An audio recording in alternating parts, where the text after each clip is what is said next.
All right.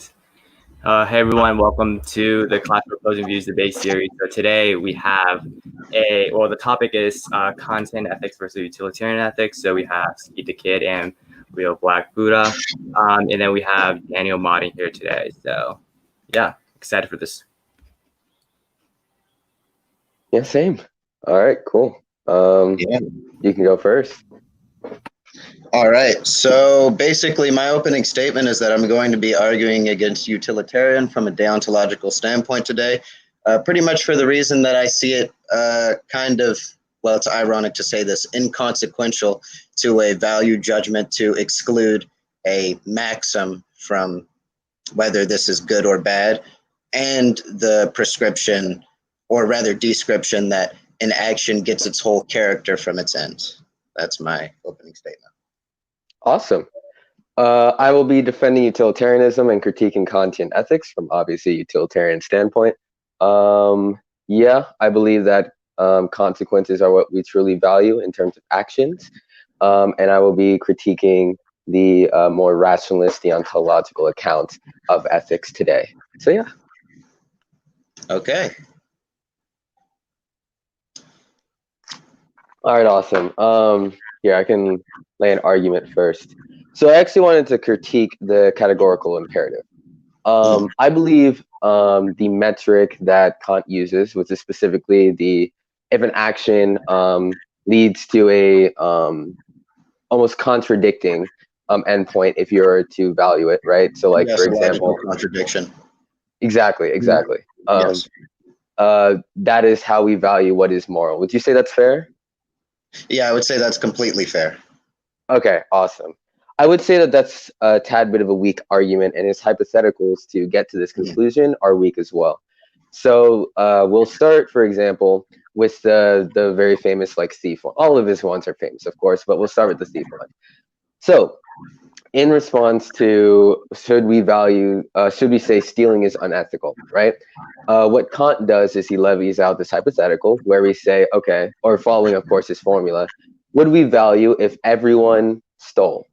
If everyone stole, this would lead to a contradiction in beliefs, right? Because there would be no form of property. Therefore, it would lead to a contradicting belief there. If you are to value taking someone else's property, but you lead to a conclusion where there is no property, there's a contradiction. Is that fair so far? Yeah, so like basically how that would work and how it's actually determined it's immoral or not is the first categorical imperative, which is to not will any action that you couldn't also will be a universal law, isn't also contingent upon itself. It also has to do with the other actions. This isn't to make it a hypothetical imperative to say, right, okay, I may only do this to get to this point. But because if you didn't do that, it would be a priori logically contradictory to the other values that you hold, right? So that's why we go to logical contradiction and conception, teleological contradictions, et cetera, et cetera. Sure. My main problem here, though, is in response to this presupposes the quality of humans, right? So in his specific hypothetical, and of course, it's like you said, it's not a hypothetical imperative, rather it's a categorical one. But in his hypothetical, for the sake of using the word, I would argue there's not actually a contradiction if everybody stole, because not everybody is made equal. So it actually would be very, very easy for if everybody stole in this. Now, of course, this isn't me saying stealing is ethical. That isn't my argument. Rather, my argument is, of course, saying that I don't think his evidence for this is good enough. In a reality where everybody stole and we have a ton of people who are capable of stealing, we obviously have individuals who through genetic or maybe through their own reason, through their environment, are more strong, faster, et cetera, et cetera. So in a reality where everybody stole, we would just see a disproportionate stealing of weaker individuals, either from cognitive reasons or physical reasons. I don't see a contradiction in this way. Okay, so I'm going to analyze that argument by first saying that the world of the universalized law or maxim is not meant to perpetrate your position in the entirety, is not meant to perpetrate what you think everybody else is going to do. That's the second most important part. The most important part here is placing yourself in the situation of this being a universalized law. Most of the time, this can work with people because people have a sense of what values they have and what values are a priori logically contradictory to other values. Specifically, with something like stealing, we would intersubjectively agree in society. This would be intersubjective, which would be, you know what intersubjective means, right? Sure, I'm guessing based on the context of what you said, it's just something along the lines of like, as a society, we would agree upon it. Yeah, as a society, intersubjective being closer to objective, we would agree that in an a priori concept, we should have private property. People should be able to act in their own individual interest. We should have rights, etc., etc. Stealing would come at an a priori logical contradiction to all of those, teleologically, in conception, and in the action itself. Okay, so the first thing I would ask, I have two contentions with that, right? My first one is that, of course, what if a certain society doesn't necessarily value private property? We, of course, seeing the increase of maybe more communist beliefs in the recent years. And the other question I would ask is then where would the justification then become? Because if everybody, okay, because I don't want to straw man here. So you said that this is the point of the imperative here. Is it to necessarily say how people would act? Correct. We aren't saying that. It's how you repeat the point where you said like the difference. So my point is how people would actually act if this was a universalized law is the second most important part. The first most important part is how this universalized law would come into contradiction teleologically and in conception with the first principles, the axioms or a priori knowledge that you already have settled. So Okay, things like so then, rights, etc. Sure. Okay. So then we could actually mainly focus upon the first contention I had. So like I said, if a certain system or a certain society doesn't value private property, where is then the justification upon not stealing in this case? Okay, so specifically with like societies not valuing private property, I specifically find that to be a criticism of almost all subjective theories on ethics. The only reason I find that to be is because things like consequences, what are important consequences or what are important rules, or what a priori values do you have always shift upon society. It's a kind of more relativism, right? But my second point would be that you never see a society that doesn't value personal property, at the very least in a Marxian sense, right? Sure. Let's say if we move to communism, probably wouldn't value private property because we don't care about factories, privately owned capital, etc. Mm-hmm. Okay, so then in this case, then obviously your defense would just move to personal property instead of private property, then basically, or some form of property that is like a person holds that they tend to value. Correct? Yeah, that and the other one mentioned before. I forget my first premise though. Sure. Okay. So then in this case, right? Because it's also true that even in a specific society that we see contradicting values. So like, for example, in America, we have different belief systems where individuals think, okay, rich people ought to allow some higher level of taxation so that people who are not as well off and not as wealthy should be benefited then. And then you have the conflicting belief where, okay, no, rich people still deserve the rights that they get in that sense to keep the wealth that they have accumulated. And then from this standpoint, you see a kind of, even in a single society, we see a contradiction. So I could see from the would you like me to respond to that? I do have a response to that. Yeah, okay, sure, go so ahead. specifically, like this comes into context with the second.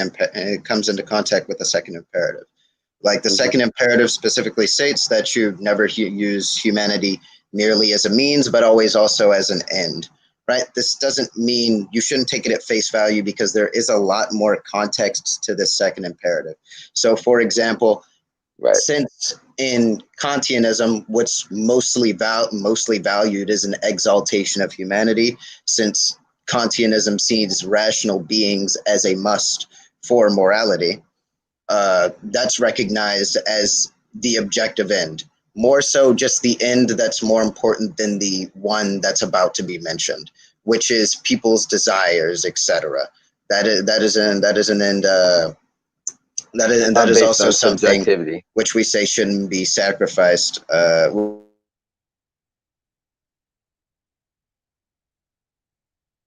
Hello? Am I the one frozen?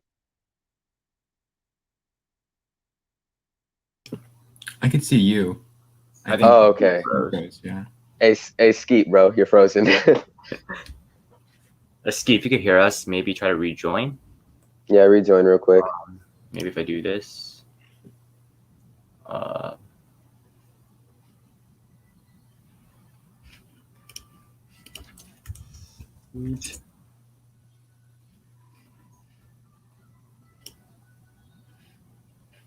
think he might have.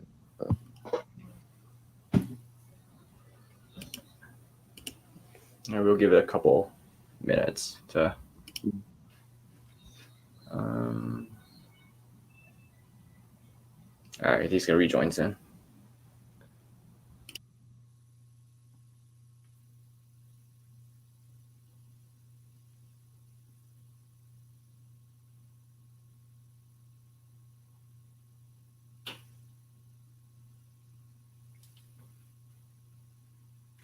Not my comment. Oh no, bro. Hey, oh, Daniel, bro. You're down bad. You're down bad. I swear. It is nice, Amy. It is nice. Thank you. Yeah, thanks. I enjoy polite debates. They're fun. I think for the most part, it's pretty productive. Like I don't feel a need to step in and the circular reasoning here. It's going pretty smoothly. So that's good. Yeah, for sure. Of course, I just lagged out. Yeah. All right, don't worry about it. I bet. Okay. Okay. Can I go on what I was trying to say before? Yeah, for sure. I'm trying to remember specifically where you left off at. I was talking specifically about the second imperative. Right, the second imperative. All right, yeah, go off. Okay, so I'm gonna quote directly from Kant's groundwork here, and just give a little rundown of how this imperative actually works. So when Kant goes over this imperative, he talks about the ideal that we should see humans themselves as ends and not sacrifice them for relatively valuable ends. Basically, do not treat humans merely as a means, treat them also themselves as a valuable end, because Kant sees rationality and the human form and people itself as being a basis and need for morality. So when it comes to something like this would obviously imply a huge measure against coercion, deception, etc., which would lead to you having a negative judgment of things like stealing anyway. Gotcha. Okay. So so which imperative specifically was that? Because you mentioned the first, the second, or is that just a general overview? Yeah, that's the second imperative. Okay, gotcha. So in this type of regard then, right?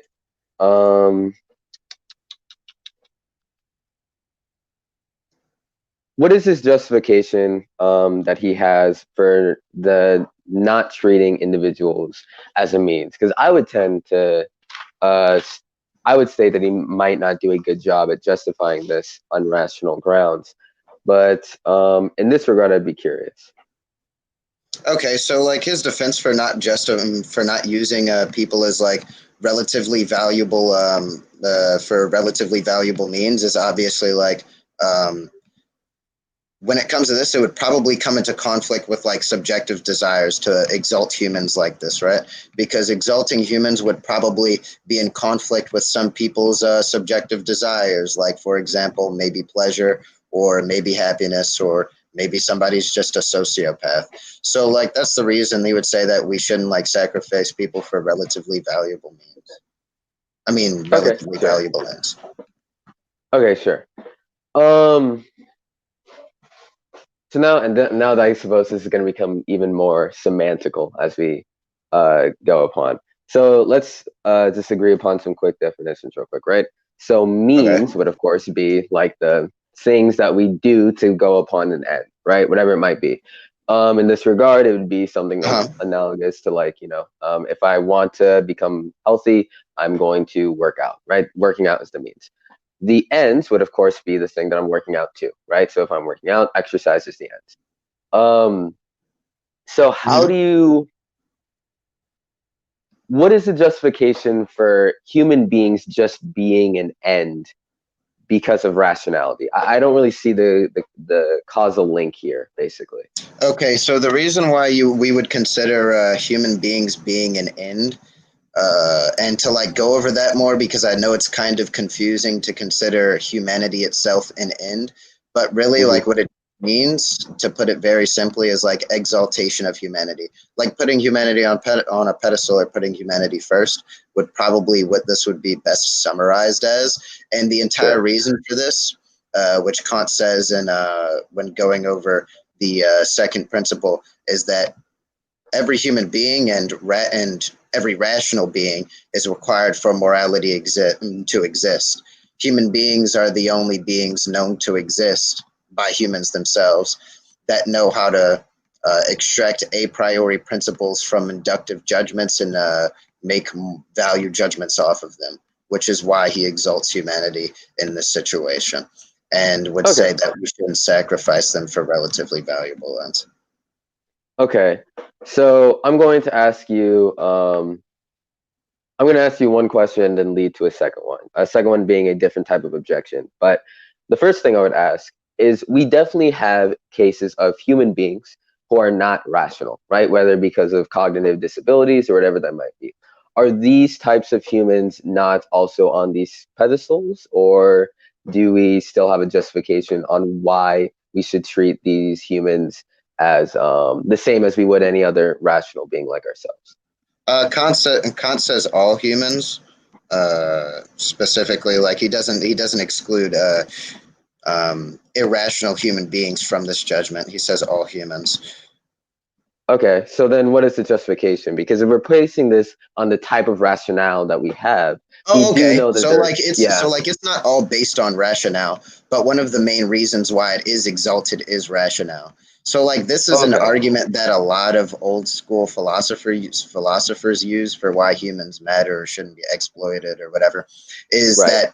that we indulge in pretty much everything, things like sciences, political science, biology, botany, literally whatever academics you could think about in order Mhm. to in order to improve our own lives, which means that we must take ourselves to be important. Well, that's kind of already placing a type of value on these type, and I would agree that these things have value. We would have obviously disagree why, but I would agree these things have a type of value. But I find it Mhm. strange that we're extrapolating from the logic that humans are the best at doing these types of things, these arts, these sciences, and using that same type of logic to then extrapolate it to all type of human beings. It seems strange to me that just because a general amount of people in a population do a thing, that therefore we should value that type of people because of the general amount. That seems strange to me. Wait, hold on. Repeat that. So if we're basing this on the fact that I would say a majority of humans are capable of these rational things, and also a majority of humans take part in these arts, sciences, whatever they might be, and the creation of them or indulging in these types of things, right? No, it's not based upon the fact that a human in particular is not valuable because they indulge in these types of things. We are saying that humans as a conglomerate, as an entire society, are valuable, and we must take ourselves to be important, and it is self-evident by indulging in these things in order to improve our lives. Okay. So there's that. Okay. I think I'm starting to get you a little bit more here, or understand you a little bit more here. So the self-evident aspect of that, delve in that a little bit more deeply here, because as you said, it's not because we indulge in these specific types of things. That's not why we gain value. Rather, it sounds like to me you're arguing a more axiomatic side of it, based upon the fact that we are capable of these things. Yeah, so like what I'm saying here is that humans, obviously we don't agree that humans aren't absolutely valuable, right? But we can make a good argument for some sort of axioms that humans are valuable, at least to ourselves, since those sort of values are relative. That because we indulge in these types of things all the time in every single society in order to improve our lives and in order to gain understanding, right? For a happiness, which is for a happiness or for an intelligence which is done in itself, right? Those are some of those things that are only done in themselves, or to get something, and not to get something else, and just knowing and just being happy. You can describe intelligence and being happy as the ultimate end, so to say. So we indulge in these things for our own understanding and to be happy. These are the things that we value the most. So, therefore, since we indulge in these things like sciences constantly in order to improve our own understanding and to make our own lives more comfortable and happy, then it is axiomatically true that we must take ourselves to be important, just like we take our ends to be important. Oh, okay. I see what you're saying now. But okay, so then in that case, with the axiomatic side of that, right? One thing I would ask, because I would agree that things like happiness would be like the ultimate end, right? Not just the means. But one thing I would ask in response to this would be, it sounds like then, because like, okay. We're real quick, right? So I just want a quick clarification on the differentiation between like humans and like other animals, right? Like what is like, for example, humans and a pig here. I would agree there's a differentiation. I just want to know the justification here and like the differentiation on like an axiomatic sense. Why is Okay, so there like differentiations between animals and humans. Well, a human is an animal, but humans and other types of animals. But like the difference is mainly just like they don't have rationality. It is kind of, I would say, impotent to see ourselves as like innately superior to animals, like we're on an entirely other pedestal. But when it comes to us, we are the evolutionary pinnacle. And we do, and you're asking for a differentiation. How exactly? Like what we should value more, or which is better? I think my general question is more along the lines here, because like I would agree that human beings are capable of these types of things, of the arts and sciences, etc. But I think my specific contention here is it almost sounds as if this would only value types of humans that are capable of those types of things, that are capable of bringing a type of happiness, et cetera, in this sort of sense. So that's my contention mainly is like the differentiation between like why humans necessarily are always going to be like above here in a moral sense, above like a pig, or any type of animal, essentially. Okay, so a reason why a human would generally be more useful to us than, or more valued to us than a pig or than a camel, or is because a human generally a human generally is of much more importance, for the reason of that they are the end itself, and they are the end itself. because they are beings that are rational. In the case in which somebody is not rational, we still have things like the arts that we constantly indulge in order to satisfy ourselves. If we constantly satisfy ourselves in these arts, we must take ourselves to be important. So relative to us, we would be of much more importance. Okay.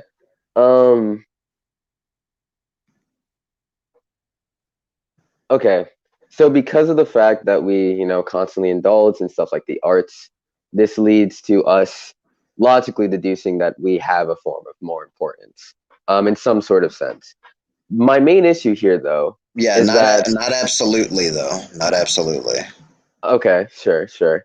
So then my contention here then is then it sounds like it's almost okay. When you say absolutely, right? Are you saying that we're not absolutely always above like a type of animal, for example, versus like a regular human? Is that what you're generally like asserting when you say the not Yeah, absolute? because like absolute, what I take absolute to mean in like some sort of metaphysical claim like this is that it would mean that it would be true regardless of anybody else's opinion, and I'm not sure that I can make that absolute metaphysical claim. Yeah, sure. So then in that type of regard, we have, because I'm trying to get the specific argument here just so I can understand it as best as I can, so then I can critique it better.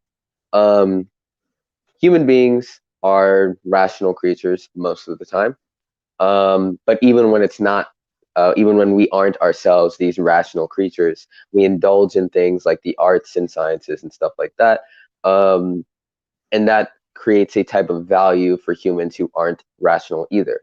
But the creation of the arts and sciences are only made by these rational beings in the first place. So that is my question. Why, in this type of framework, if a type of irrational human being is a type of person who is not able to create a type of art or science, why would I then have to value them in terms of a rationalist framework or a Kantian framework? Okay, so an irrational human being, so like a human who is irrational, does not necessarily like not have to be valued simply for the reason that we take all human beings to be valuable because we value relatively, but mostly intersubjectively to improve all of our living conditions. Okay. So because we already agree upon the fact that humans are this case, right? That human beings, that we value all types of humans, even those who are disabled to some extent, intersubjectively, of course. Then that is why we have this still ought that carries with humans. Yeah. So basically, what I'm saying here to wrap the point up real quick.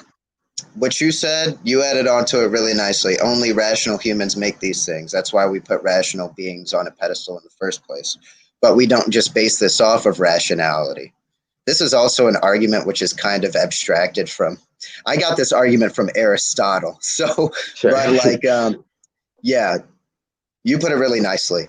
It is only rational beings in the first place that make these sorts of arts in order to fulfill their own lives and create a life beyond survival.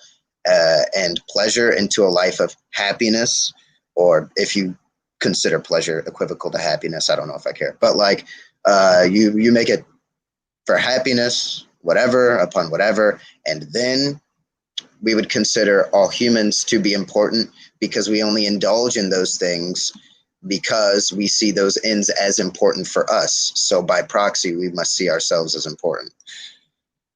Okay. I don't know if I would necessarily agree from this logic here that like, because we see those ends as important to us, therefore I'm going to start turning on my light because I look very dark. therefore we see this the importance of these ends to us. Therefore, we view humans as valuable. I don't know if that in of itself is necessarily. It would be a must, case. because why would we pursue ends which are only beneficial to us if we didn't consider ourselves to be important?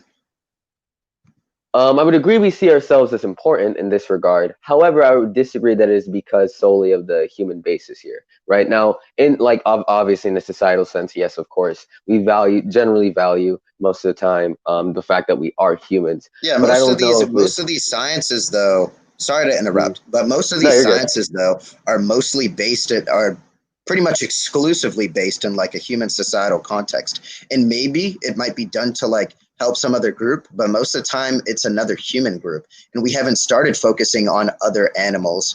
And the only time we started focusing on other animals in some societies is, first of all, only in first world societies, because we only focused on them after we were able to get an excess amount of production and comfort for us. So I would say that we definitely do take ourselves to be most important. Yeah, no, for sure.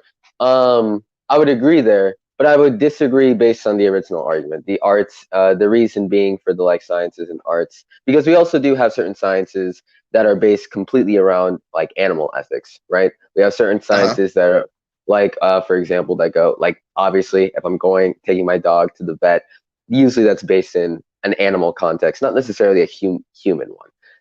Why do we wait? Hold on. Why did we even first start? Why did we even first start like taking care of animals? We didn't start taking care of animals like before we had to eat them like all the time. Now we have enough industrialization to the point where we can just take an animal. And all of the times that we did take an animal, it did serve some sort of benefit to us, whether it was just something we could cuddle, whether it was a best furry friend or whatever the fuck, or you could get some protection for it, or fucking ride a sleigh on it or something. Sure. Yeah, to that extent, I would agree. Especially with the reasoning beforehand, or the latter reasoning there for like the why we valued the different types of animals then. The specific animals that we liked before industrialization. The next contention I would have then, moving on from the categorical imperative, unless you want to bring up an argument, because I don't want to only like overtalk your. You've been on offense the whole time, my guy. Yeah, I have. I might as well defend a little bit. Yeah. Yeah. Okay, so my guy Buddha. Yep, that's right. I'm thinking, I guessed before that I came into this debate that you were an anime guy. Am I right? I am an anime guy. Shit, That's correct. I knew it. I fucking knew it. Okay, That's right. so you know Death Note. I do. Yeah, I haven't watched it, but I know of the premise. Yeah. All right, we got a kid named Light Yagami. He gets a notebook. He kills a shit ton of people. Okay, kills a lot of them. And surprisingly, it lowers the crime rate. And what I cannot say that it would most definitely lower the crime rate in real life. I'm not gonna make an argument like saying, do you think this is bad or good? Because most of the time those arguments are extremely bad. But like, right. Yeah, crime rate is lowered. I cannot say that that would definitely happen in real life, but that's secondary to my point. And people are given some sort of god to worship. I find this to be like pretty accurate, because generally when people are met with something which is so like technologically beyond them, they will recognize it as magic rather than science. It's any sufficiently advanced technology is magic to a people who is below it. So the point that I'm going to make here is I had to watch Matt Pat's video on this, but he killed like two. Yeah, shout out Matt Pat Game Theory. But yes, sir. This man Light killed 200,000 people. 200,000 people. And what you can see from the show is that mostly happiness levels increased, and that's completely fine. We can say that that's good, not antithetical to my argument. And crime rates decreased. The argument that I want to make here is pretty much completely and utterly contingent on the first episode or second episode. I forget which one it was. It's been a while since I've watched this shit. Mhm. But basically, Ryuk, the big demon guy, comes up and he's like, I'm the Shinigami or whatever. And then he's like, okay, I want to be the god of the new world. You know, that stuff. Originally, his main maxim, which is the rule or principle that an action is made off of, basically a priori principles, his maxim was that he wanted to create a world of justice and a world where only good exists. Basically, he wanted to eliminate evil. Sure. When you could see him acting on such a maxim, he was very much more concise with the actions that he took, and he was very much more consistent. And this can be replicated in moral psychology. I have a couple studies. I don't know if I'll be able to send them in the private chat. I can probably send them to my computer and then send them like after. But when it comes to the maxim specifically, there's a gradient of maxims within Death Note. He goes completely and utterly from, I want to create a world without evil, to, I want to become God of the new world. And what you see when he says he wants to become God of the new world is that the consequences still remain. He still does overall good things, and this can be repeated throughout society at a macro level and not just a micro level at an individual level. What he does specifically is he kills many people. He killed his father, who was a detective, because he just could not stand him getting in his way. As soon as he changes his maxim from something that is in goodwill and changes his maxim to something that is simply based on a manic delusion of grandeur, all of his actions only have the subset of good, but they are based completely and utterly in a false equivocation of evil. And you can see this with moral psychology. I'm gonna just send the study to you directly because fuck it, I don't even have enough time to send this shit to my computer, dude. But yeah, basically what the study goes over is it references tons of other studies, right? And it goes over how rule-based people who are rule-based in ethics usually will have more consistent value judgments and actions when it comes to oh my god, I just burped. When it comes to certain things, right? And basically, the way this goes is if they have a good maxim and they do good actions, they are more likely to repeat those good actions. The only downfall is that if they have a bad maxim, they are more likely to repeat those bad actions. And the thing that they pointed out with consequence-based morality is that I'm sorry for taking so long to get this, but no, you're all good. Let me copy that link, and okay, I got it now. But the problem that they pointed out with consequence-based ethical systems is that when a good action was taken, they would be more likely to balance bad. They would be more likely to balance what would be considered bad or good ethical judgments, even according to their set ethical system. So, yeah, that's essentially my argument. My argument here is essentially that utilitarians make an essential mistake in not recognizing the principle that an action was founded on, because it has a lot to do with the action's moral worth and its subsets in general. Okay, sure. So basically, this is an argument against, or a critique against valuing only the consequences of certain things, right? Yeah. All right, awesome, bet. I think I have a solid response to this. So my first response to this is that the way an individual thinks is also important, as you said, for certain consequences, right? As you put with the certain maxims here. But that also means that that specific mindset has consequences that should be valued as well. So I would say that the mindset is valued, a better mindset of whatever it might be, because I don't only, in a really, really... Wait, hold on. I want you to repeat what you just said from the next 15 seconds, because I was reading Discord messages. I'm sorry, bro. That's all good. Basically, considering that certain mindsets also have certain outcomes, right? we would value, just like how I would value, I would say punching someone randomly in the street is bad because of the certain outcome it might have, right? In the same sense, I would say that these certain maxims, these mindsets that individuals have, a better one for them is a better mindset because of the consequences it'll levy, I mean. Okay, so you're saying that the maxim they should go by is a consequentialist maxim. In a sense, sure. I would say that the way that these are valued. Here's the thing. I kind of assume that like that would be kind of a fucking a problem.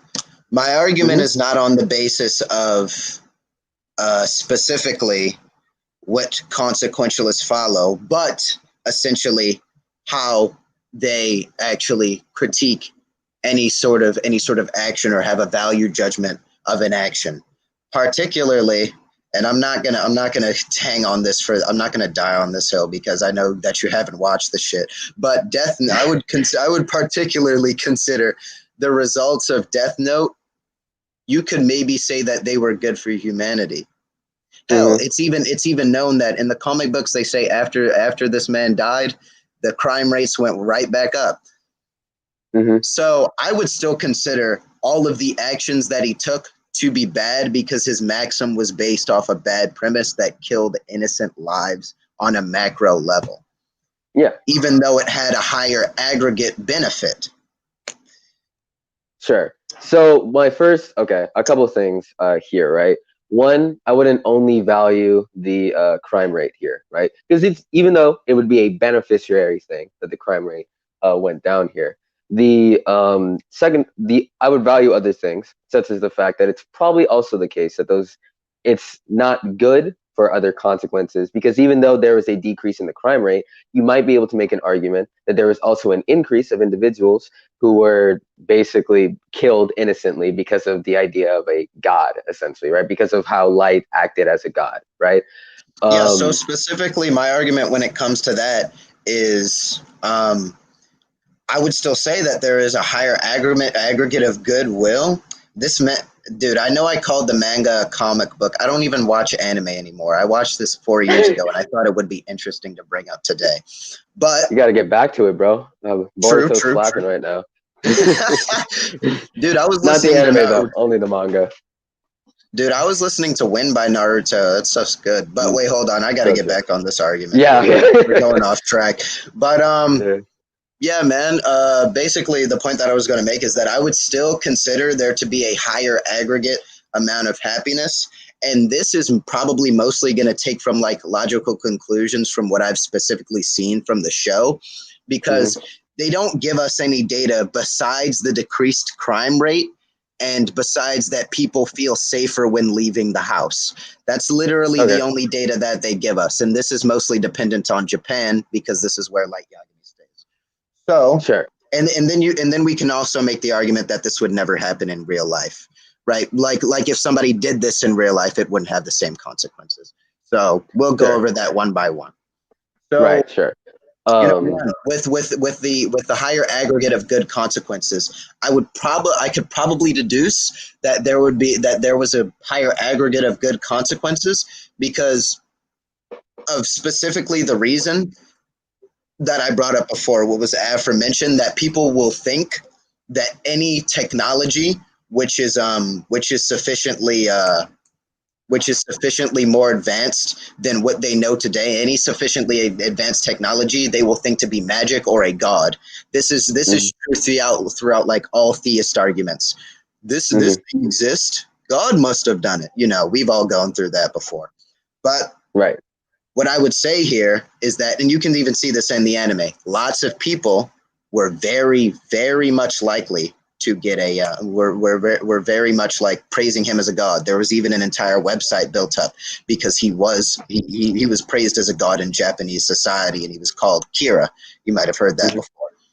Yeah. And a reason why I would think that out of that would result a higher aggregate happiness is because religious people, on average, have a higher aggregate amount of happiness.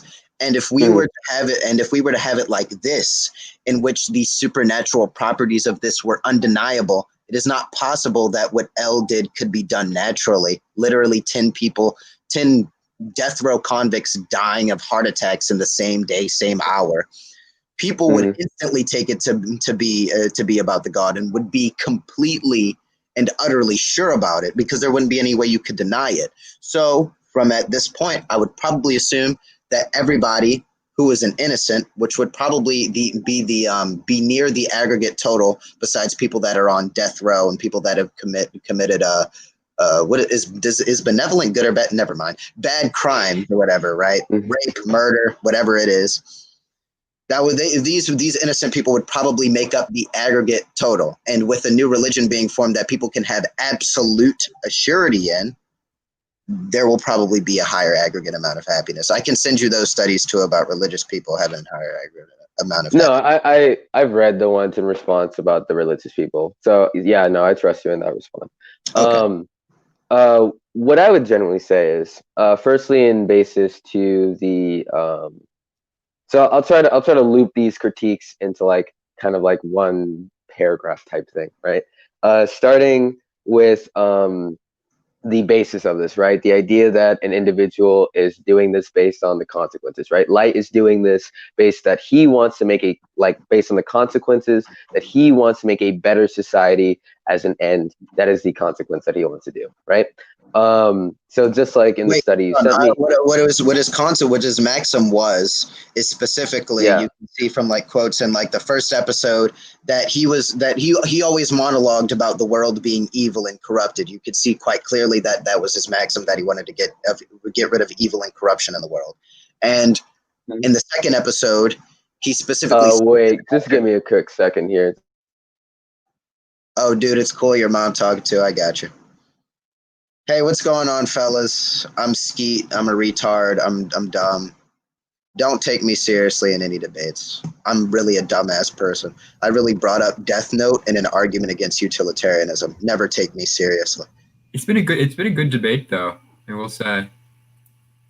Thank you, dude. I mean, I'm cool with getting literally BTFO'd as long as I can put on a show for others, dude. I want people to be entertained. How long have you been into Kant for? Dude, I just got into Kant like last month. I'm fucking doing it with my nuts out, man. Fuck it. Mm-hmm. Is there any Marvel in the chat? What is this? Oh, hey, Cappy.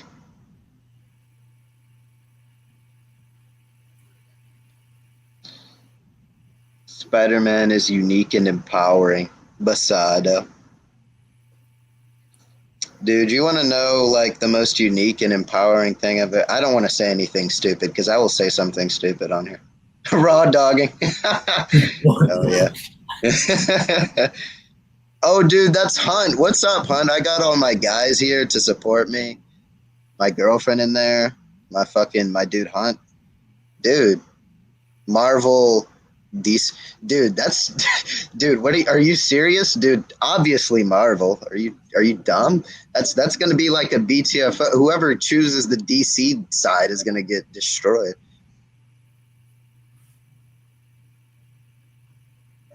Hopefully he's gonna be able to get back. He probably gotta wash some dishes or something. Nope, luckily not. That's hey, he's back. Sir. Yeah, I just had to move to my room because my dad came home earlier than I was expecting. Yeah, I got you, man. So I'm gonna clarify the gradient. I'm gonna make it much slower this time so that we don't go through any like wasted time. Okay, so pretty much the gradient is in the first episode he starts is like he wants to get rid of corruption and evil. In the second episode, he switches to the maxim because he gets attacked by L. L deduces a lot about him and it attacks his ego. So his maxim switches to I want to become God of the new world, and that's what he becomes obsessed with. Okay, got you. So yeah, I'm fine with accepting this. My first thing that I would say is I'm fine with accepting that a society, or even individuals, not just a society, but individuals need some set of rules for themselves, right? And this is kind of what your study that you sent to me here also stated, right? Basically that like for a certain type of better outcome. And as we saw in Death Note, it's better to not even focus necessarily only strictly on outcomes, rather have an actual rule set for individuals, which I think would be fair. I think that's fine. So would you? I- So would you? I'm sorry about interrupting. I just wanted to ask No, you a it's quick okay. question, and then you get on, however long you want. But like, I was going to ask because I was reading Utilitarianism. I got on by John Stuart Mill in preparation for this. I got onto like page 7, and I was like, dude, this is cancer. Get this out of my face. Because he said actions hold character of subservient to their ends.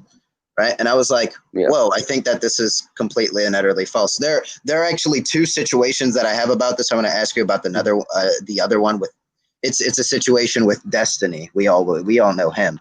But I do. this one, Death Note. But you can accept that people should have rule sets, because I was going to ask you, right? There is a moral philosophy that makes absolutely no fucking sense, by the way, called moral particularism, in which it's more of a meta-ethical theory, but it translates into normative ethics too, because it's based off of literally having no principles, no a priori principles, yet making judgments in certain situations based on the context of those situations. But obviously we realize if we don't have any sort of impersonal criteria to measure a situation from, we can only describe to measure the ethicality of a situation from. We can only describe that situation, not make a prescription about whether it ought to be or not, right? So what I would specifically say here is that, would you agree with observing people's maxims in a value judgment? In a sense, sure, but maybe not in a similar way that you would agree with here. I would say that I thought you were going to be like, fuck no, so that's good enough for me. Yeah. What I would simply say is, in reference to maxims, right? These principles that human beings have. The reasons we differentiate these principles is based upon a type of principle of utility, right? Whatever type of maxims are best at leaving out the best outcomes. And we could come to these with specific deductions, of course, with maybe, or maybe somebody, because, depending on the utilitarian author, like R.M. Hare, for example, was not an intuitionist, but based some of his rules off of intuitionist beliefs. But ew, that's nasty. But in a sense, some of these things that we value, I would agree that we probably shouldn't only value types of consequences, because then we should also have a justification on why we believe certain things, right? But I would say that these specific rules are built upon a principle of utility. So like whatever maxims that best help help out a society, or not even just a society, but I would say a society, and help best create happiness. Yeah, I like so to create a basically, different. right, I think I can. So I think this is in reference to rule utilitarianism, in which you create a hypothetical imperative, is that if a maxim was repeated throughout society, that being an action and a purpose instead of a principle in this situation. If an action was repeated throughout society, not excluding its context, that it might lead to like bad ends. Right? You create a hypothetical imperative that if you would want to maximize happiness, you ought to do this. Right? That's essentially what rule utilitarianism is in that sense, right? In a sense, sure. I would say that there is still like the objective aspect of the principle of utility there, but instead of having like an act utilitarianism, which is much more in day-to-day context, rule utilitarianism is basically just act utilitarianism applied upon a society. Essentially, that's how I tend to describe it. Okay. So it's those actions applied upon a macro level, as if they were repeated by almost every rational actor, or just repeated in the society at a macro level by one person. Is that it? Sense? In a sense, sure. Except it bases this, of course, upon why, or not why, about what action specifically would best maximize pleasure. So in a sense, it's similar to like the categorical imperative, right? It is similar in a sense, but I wouldn't say it's as objective. And I would probably critique rule utilitarianism a little bit too, I would probably side with something a little bit more on the lines of RM here. Yeah, I mean, my first thing there with the Death Note shit, I was just, my only thing that I want, my first contention that I didn't even state, like the fucking dumbass I am. My first contention was that all actions, John Stewart says in his book, give me like 10 seconds to go to these notes, okay? I'll try and be fast. It's all good. It's all good. Let's see. He says in his book, what is it? Notes from. Okay, here it is. Notes from Utilitarian. No. Okay, he says in his book on page 6, all action is for the sake of some end, and rules of action, it seems natural to suppose, must take their whole character and color from the end to which they are subservient. So I definitely agree that all action is for the sake of some end. But what is derived from that all actions must get their character from their ends, I definitely disagree with. Right, you disagree with there. Sure. I would. That's what the Death Note thing was about. Right. So my specific thing is I would kind of agree with you. And just a quick clarification. Mill has a ton to critique on that I critique on as a utilitarian myself. So that's literally fine. But one thing I would say is when we're talking about any type of value judgment, when we're learning about a certain action, not even when we're learning about a certain type of action too, I would say that in a puristic sense, we don't only tend to value a certain type of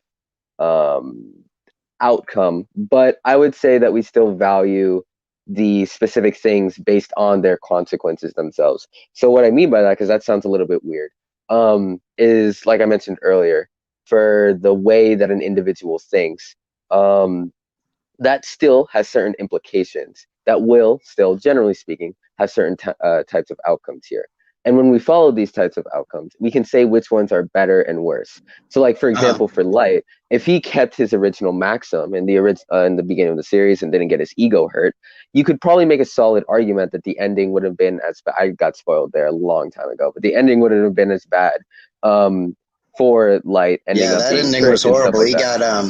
He got shot up. He shot like 5 times. But exactly. Yes, like I can definitely agree. That's the whole point of me putting out the maxim. Whether or not the maxim is based on consequences or not, the utilitarian, whether this be John Stuart Mill, I don't know any other of them, any of them.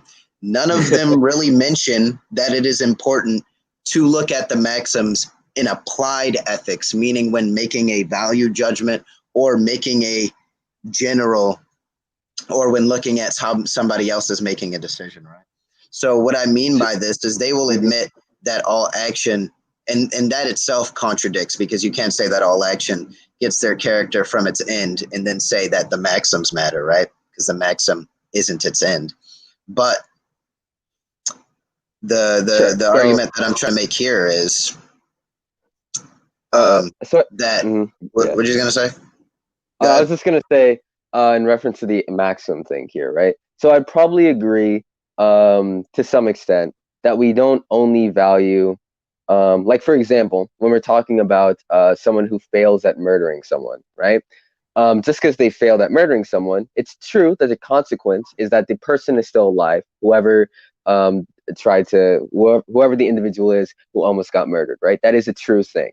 So from the Mill perspective, you might be able to make an argument, well, that's still strange. And how can we make the argument about like individuals who had a failed type of attempt we would at still murder? Consider it immoral to even try to harm somebody, no matter the consequence. Exactly. Yeah, exactry. So dude, maybe there's crossovers. Maybe we should morph. It's like, no, I'm joking. Yeah. I've heard of a Kantian utilitarian perspective before. I don't know how that would work. Neither do I. But I think we spoiled Death Note for somebody. I'm gonna go real quick to let me finish my first thing. Okay, so what I was saying was, so it essentially, when it comes to value judgments, what I've read from most utilitarian philosophers is that they act almost as a moral particularist in the concept of actions when actually making a value judgment.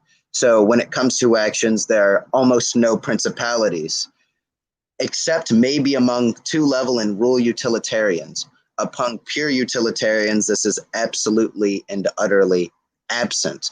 And since we can reason that rule utilitarians are somewhat straying from the field of consequentialism, they would essentially, in practice, be being some sort of quasi-consequentialist sort of thing. Definitely not deontology, because these rules still don't stem from duty, right? Because they're still based off of a matter of consequence. They're just a hypothetical imperative to the main categorical imperative of maximizing happiness. But yeah, that's pretty much my critique of that whole thing. To go on to the second point, with my second fucking analogy or analogous situation or whatever, we got Destiny. We got the inventor of debating on Twitch, the Titan, the stomper of fascists and ANCOMs and whatever have you, dude. So let me tell you about this situation. I learned about this a month ago. I was watching some stuff with my boy Lefty. This guy was like, okay, wait, hold on. Let me stop for a second. Demon Mama, right? Demon Mama is is another Twitch streamer who has a YouTube account who streamed a debate with Destiny about him having some problems with a friend of hers, right? Destiny has a bit of a problem on Twitter when it comes to calling people who have bad takes mentally ill. That's a bit of a problem that he has. And in this context, he called a trans individual mentally ill.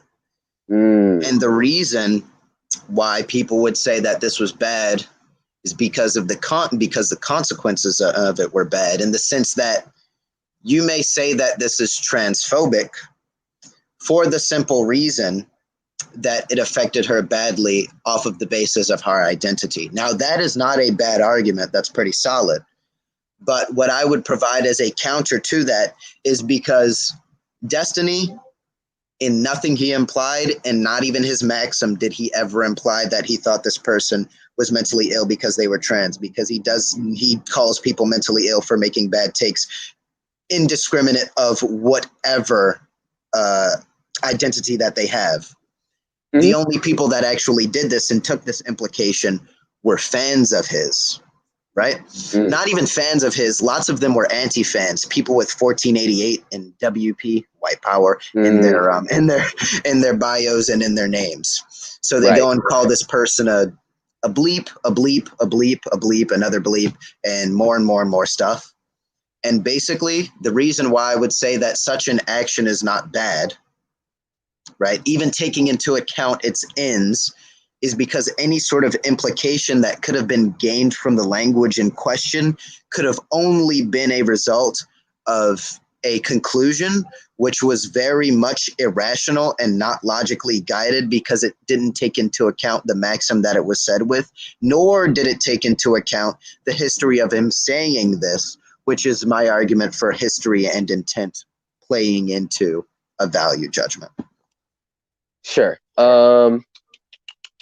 One thing I would say, by the way, did you mention you had to go real fast, or are you still chill with? Oh no, dude, I got like however much long we need to go, dude. It doesn't matter to me. Awesome. Okay. So just like you mentioned earlier, I would still tend to value certain people's intent. I would only value it based upon even an individual who maybe doesn't ever rape someone, but has constantly thinking about raping someone. This has bad consequences for themselves as well. And if I care about maximizing pleasure, I also care about maximizing pleasure. It would. I'm not gonna present an argument to that point, but I would say that it would depend on whether the person is. If you're constantly thinking about rape, you don't want to rape. It's probably a case of like involuntary thoughts, which would mean that this person's maxim in reality is based upon adherence to a principle such as don't rape. But his desire, in fact, comes into conflict with this maxim, this concrete rule that he holds, which is something that's brought up within the second imperatives.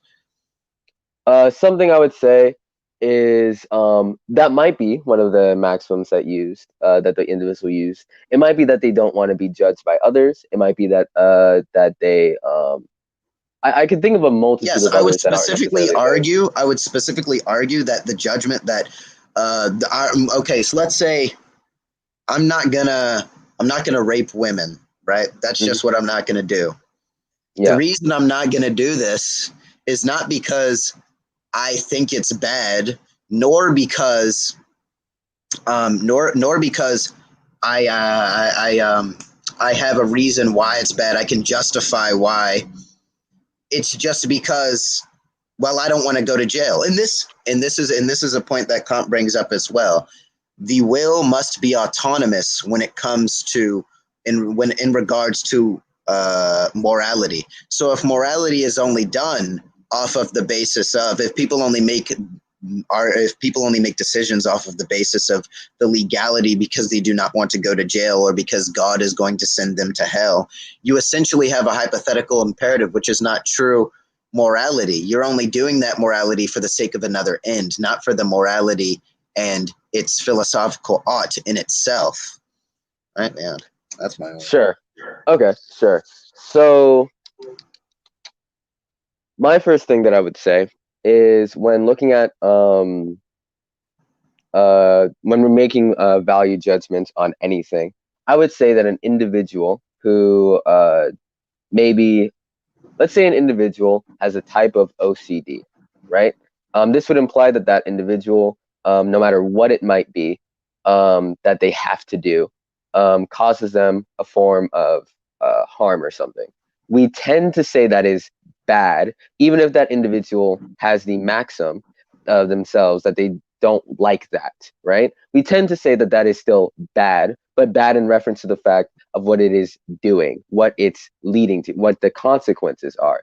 So I would say that we tend to place value judgments in consequences. But what I would say here is generally. like, it's kind of, I'm going to bring up a bit of a meta-ethical point in which, like, how you mean bad in this context is definitely has a meaning which can be contingent to the person that is saying it. So if a person is to say that this is bad in reference to this situation, they could be saying a multitude of many things. Obviously, since this person cannot control their maxim, right? They have a maxim that is actually of the accord of them and their voluntary conscious mind and free will, Mm-hmm. that they would like to not do these things which hurt themselves, but they cannot do it because this is relegated to a subconscious, a id, as the Freudian guy calls it, which Right. would mean that essentially, since this person is not able to control their maxim, I cannot call this action bad in a moral sense.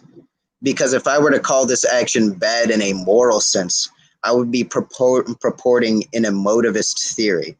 Now, listen to me here. Wait, what are you when it comes to meta-ethics?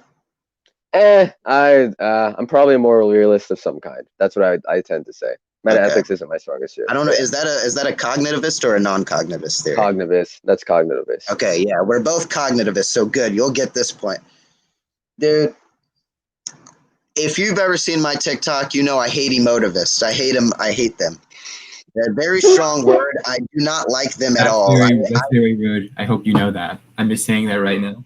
What'd you say? Daniel, he's an emotivist. He's an emotivist. He's an emotivist? Yeah. Yeah. You're on thin ice right now. Dude, I'm sorry, but I abhor you. Okay, so Go on, I guess.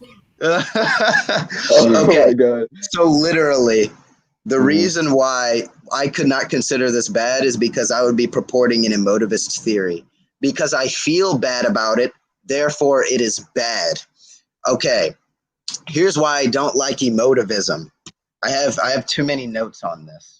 Let me bring them up. I have too many notes on this. Dude, I'm sorry. I don't like these guys. I don't like these guys. Hey man, go off.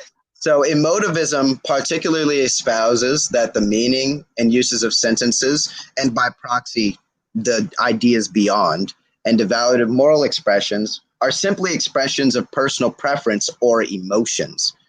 I reject this for like about 3 reasons. So when it comes to like ethical claims of good, neutrality, or it being bad. Wait, hey, you're Hold on, go ahead. finish explaining, and I'm gonna be like right back. It's gonna be super quick. I just have to grab something. Oh, sure, it's good. It's good. It's good. But yeah, since I'm not an emotivist, this doesn't apply to me. But yeah, go up. Oh, I'm just using it as like a precursor to the point I'm about to make. Before you, okay, I just want to say one thing. One Piece is not the best anime nor manga. Please. One Piece is not the best anime. One Piece is the best. Right after said he's seen Death Note. I think Death Note's like pretty good. It's like way better than One Piece though. If you've seen both of them, I just need to say that. Sorry. And then Nathan in the chat thinks Attack on Titan's the best anime. So just, both of them, I guess, are stupid. Wrong. Yeah.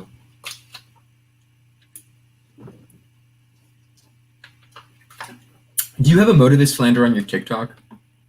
Yes, I do actually. I'm gonna ratio all your videos now. I'm sorry. You're gonna erase all of my videos, dude. Come at me. Ratio. Dude, I'm gonna I'm a CIA glow in the dark, dude. I'm gonna come back every single time, and I'm gonna post more emotivist slander. You don't want to. I bet. I am back. So this is something I wanted to critique because should I even wait? Hold on. Should I even go over the emotivist thing? Because I'm pretty sure since you're a cognitivist, you take moral propositions to be truth apt, you already don't like it. Yeah, I'm not the biggest fan. Me and Daniel have gotten into arguments about it. So here's what I'm gonna say right now. Sure. The reason why I would say this is because it would be reducing morality down to.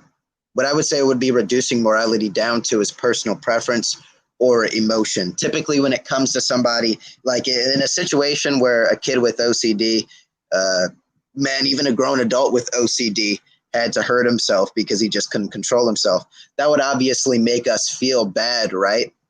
But the action itself, from it being under an uncontrolled maxim, I would not be able to say that this action is bad. Because it is of a maxim that this individual cannot control. That is to say that I could not say that this individual is to blame for anything for the badness of his action. Awesome. So this actually leads to a second contention I have with Kantian ethics. All right. As you've mentioned, the freedom of individuals, the ability to control. It sounds like Kantian ethics necessitates a type of freedom. Would that be fair? A type of what? A type of freedom, a free will. A free will. Yes. Okay. I don't believe that a free will exists, right? Based upon our scientific accounts, based upon, I would agree with eternalistic models. Because of this, I don't think that it would be fair to then extrapolate or take away the idea of causality for the free will. Now, I know Kant defines the free will differently than how I probably, or maybe the viewers, try to define it. So you could make a defense right now if you wish to. Alrighty, let me pull up even more notes, because Lord knows that I cannot store all this stuff in my brain and remember it. Right. Here we go. Blah blah blah blah blah blah blah blah. Okay.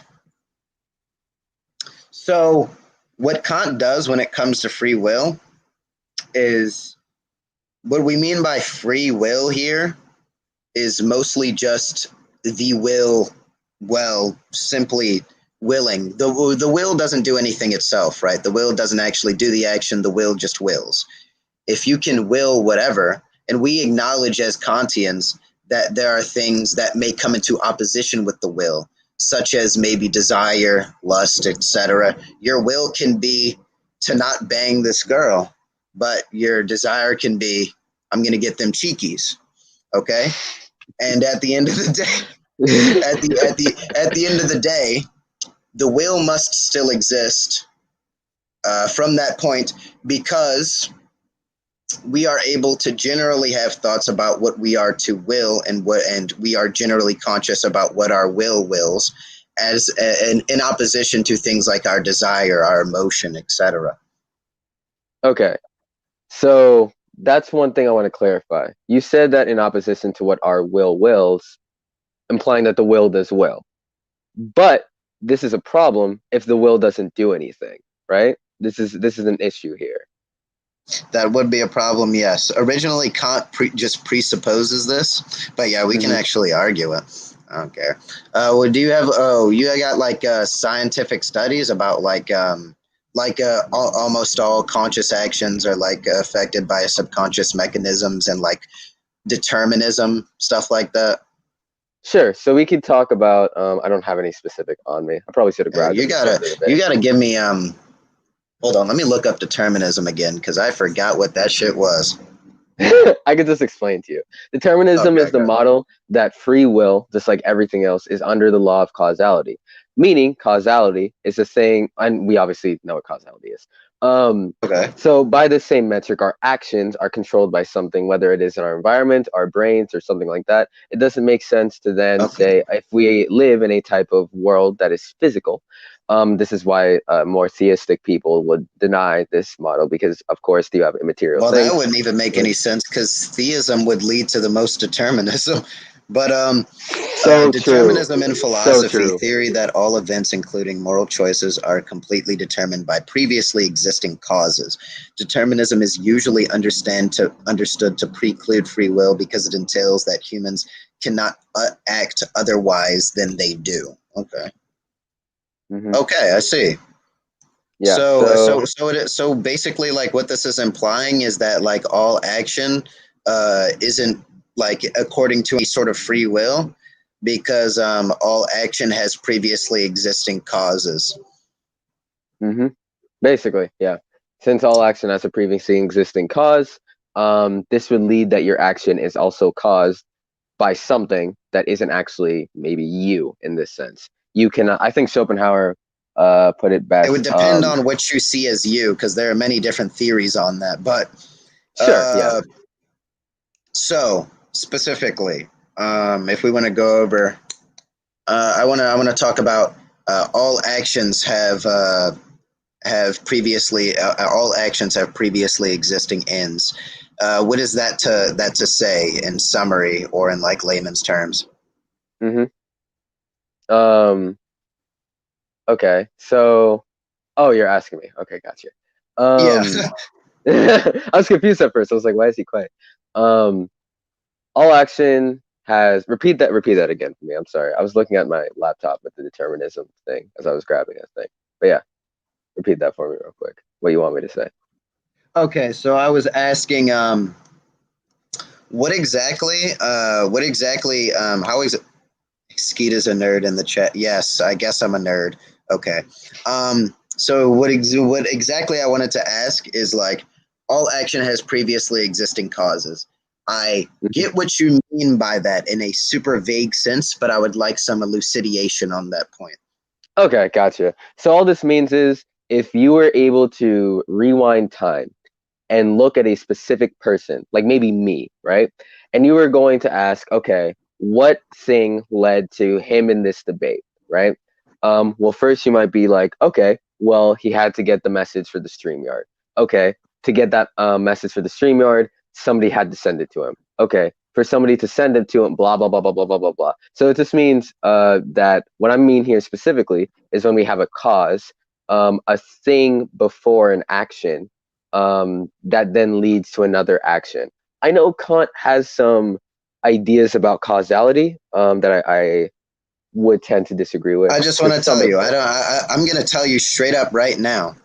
Yeah. Dude, when it comes to Kant, I read the littlest bit of stuff and then I make whatever I want out of it. But I try to stick to his ideas because I'm just like, whatever, you know, I don't care that much. But yeah, dude, exactly, dude. I'm douche reincarnated, mene frego.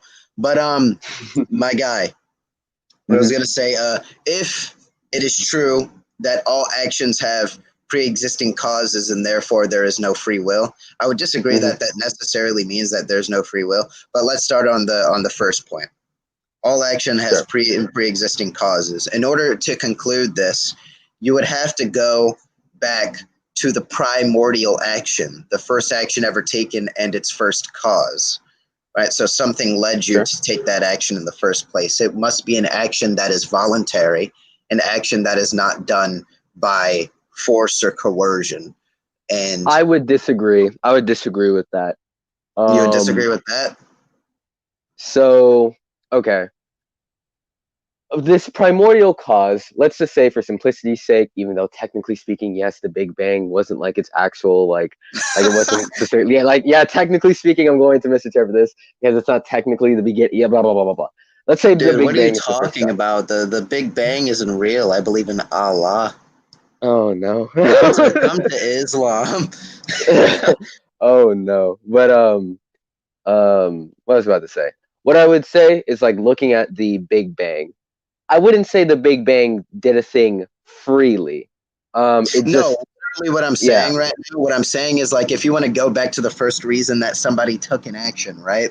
And you want to judge whether this had a pre-existing cause or not, and then whether that necessarily means that this individual in question did not, does or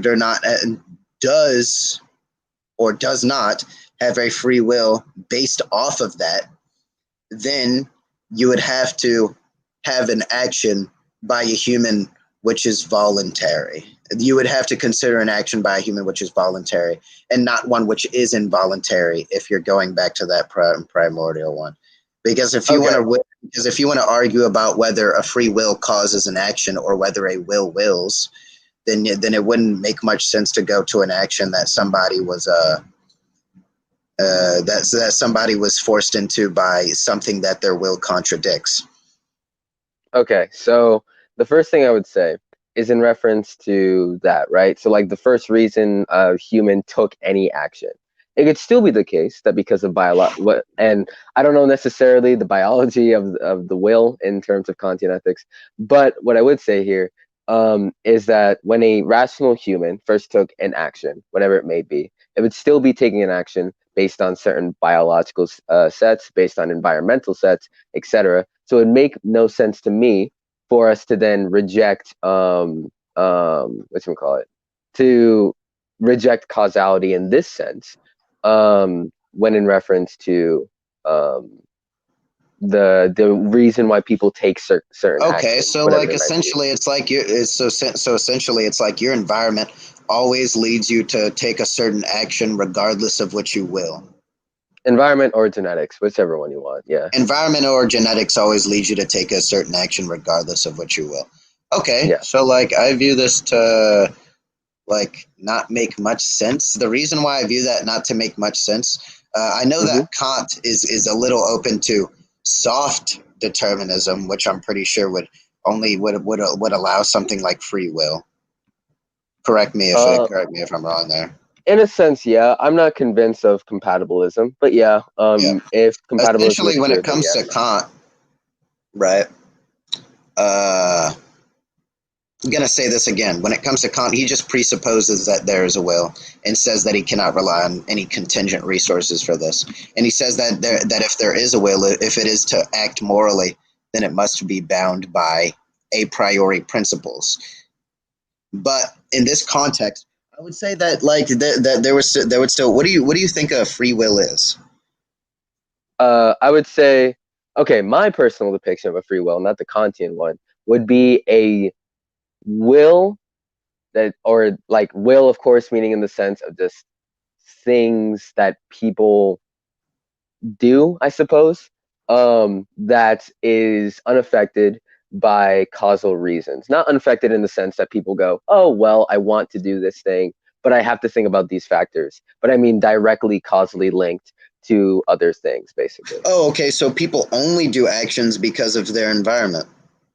Yeah, environment and genetics, basically, yeah. And environment, genetics. Okay, yeah. I would disagree with this for one reason. So, like, I'm gonna quote from The Selfish Gene. My crazy psychology friend sent me this one, and basically the book is about how our genes are pretty much programmed to be very, very selfish, and you know we try and reproduce for our own gain, and they're pretty much made to make more, and they have pain, and that's pretty much all they do. Your body is pretty much just a pain machine, and you're pretty much guaranteed suffering way more than you're guaranteed pleasure or happiness at any time in your life. So the point that I want to draw from this is that on account of genetics, we would consider pain to be a genetical thing. The reason I would consider pain to be a genetical aspect is because obviously genes, as we understand them, are very vague conception of them. Because remember, we aren't a fucking genealogist or whatever you call them. Is that they're the building blocks of the body. You got nucleo acid or whatever the fuck, RNA. You got all of that stuff. So basically, here, I would say that people contradict that aspect of their genetics all the time. For example, we value lots of things more than reduction of pain. So, for instance, the pianist continues to play his piano despite the constant feeling of pain. His wills that he must play because if he does not play, then he will not be successful in what he wills to be successful in. Now, what I would think that you're probably going to do is either say that it is caused by some other apparent factor, or go to another factor that action would have been considered in the first place. What I was going to actually bring up was the fact that you mentioned the willed it anyways, right? Besides the pain there. I would agree. I don't believe I'm a hedonist. I don't think we only value pleasure and pain in that sense. But what I would say is that it sounds as if, though, you still don't have free will based upon the will itself, right? So if the will does things, unless there's a causal link between me and my will, right? If I don't control my will, then I'm not free in that sense. That wouldn't logically follow. That depends on what you consider you. What do you consider you? Like, what is a person? What is their identity? Sure. So in this type of sense, for personal identity, I take to get a embodied minds account. I would say that we're probably our brains in this type of sense. However, it is also the case that even if we are our brains, we can't control all action in our brains, right? So, like, for example, a disabled person, who is, I'm trying to think of a good way to phrase this. If we cannot control all action in our brain, and therefore, like, our identity is separated from our brain in that aspect, wouldn't that mean that our identity, like, isn't completely and utterly isn't really our brain? I wouldn't say that our identity is separate from our brain. I don't think the lack of control. Not separate from our brain, but if, like, there's something that we cannot control, or that we cannot at least think about, in what we consider in I'm using control very lightly, because we could all just say that, it's just chemicals, so you're not really controlling anything. But, like, sure. Using the word control very lightly, if we could even control that, right? If we can't even control it, something like a disabled person having some sort of disability that leads them to do something involuntarily, and it literally contradicts with their rational mind, their maxim, the rule that they've found for themselves. Like, I don't want to hit myself, like how we brought up with the OCD thing. I wouldn't find that to be them. I would, in fact, find that to be completely and utterly abstracted from them. Okay, sure. So then my question is this, right? If we follow this account, this still doesn't really bring up the idea that your will is controllable. Because if all your will does is will, what does it will off of? Is it not based upon the other ideas of causality? Is that not a thing that affects the will? Oh, okay, so you're saying that from the law of causality, we can deduce that every will has a cause and therefore it isn't controllable a priori, right? To some extent, sure, yeah. Oh, and John, we can wrap this up at 6:30. We're kind of just talking at this point. But yeah, don't worry, we're almost done. I'll probably concede this shit because, I mean, whatever. I don't even really know anything about metaphysics anyway, so you would BTFO me on this. Did you have any other points besides you wanted to bring up on the topic of this, or that's pretty much kind of what you want to do, like closing statements or something now? If you have any closing statements. Let's do it. Okay, yeah, sure. You go. I don't really care. All right, cool. What I would generally say is, I don't see a justification for saying the will is also not found upon things of causality, because looking at I was going to bring up neuroscience before, but a much stronger case is the physics of time. Because when we're looking upon that, and when we like look upon specific like reference frames, whatever they might be, or when what's the word for it? When something is observed, no matter what it is, there is that future is kind of already set. So the determinism seems to be the case. But yeah, anyways, it was a really fun debate. I enjoyed it. This guy's super smart. It was a fun conversation, and yeah. Dude, don't never wait. Hold on, I'm gonna turn my camera on for this one. Never call me smart. I'm dumb as shit. I'm dumb. Okay, I'm sorry. But I'm guessing that this is like about the end of it. I hope everybody has a great day. You too, Black Buddha. It was fun talking to you. Sure. I do completely and utterly think emotivists are impotent, but you have a good day, Georges. And you know, everybody in the crowd too. Oh, you know what? It was a good debate. I had to suffer through the emotivist slander, but you know what? Besides the ethical differences, it was a good debate, and I'm glad I kind of stuck along and got to mod it. So.